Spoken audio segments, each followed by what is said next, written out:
Well, it's about time. Let's begin.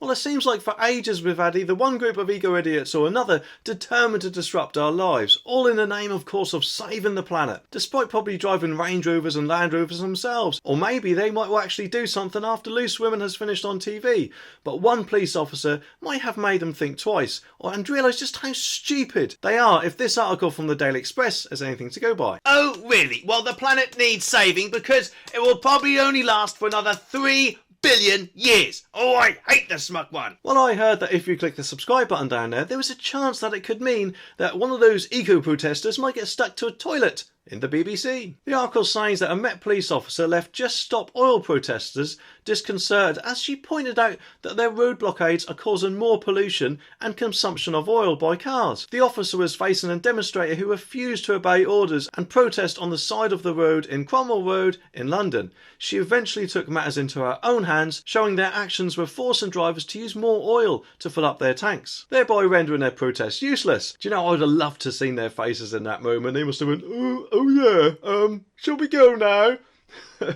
The thing is though, probably even the most stupidest people out there must realise that. But of course, no, not these middle class people who probably actually drive big vehicles to get there in the first place, while the rest of us go to our day jobs. And in general, I do really think they need more of a deterrent, because it just seems like they've got light sentences, especially if they can just do it again and again and again. And don't get me wrong, I've got no problem with people protesting, but when they hold up traffic and stop things like emergency workers, then I do have a problem, because no cause is worth someone's life, is it? And at the end of the day, if they do have their own Land Rovers, Ferraris or whatever else, then they're probably just a bunch of hypocrites anyway, aren't they? I'm sure there is also a rule from the 1980s that it's illegal to actually block traffic. So in that case, you'd think that the police would just be able to arrest them straight away, wouldn't you? Because it's not like they're protesting on the pavement in front of a building, they're doing it on the actual road themselves, and could cause quite a danger to people. But their action was soon interrupted as police arrested 25 activists at the South Kensington roadblock. In a statement posted shortly after the arrest, the climate group tweeted, 25 ordinary people chose to give up their liberty in a bid to prevent the biggest crisis humanity has ever faced.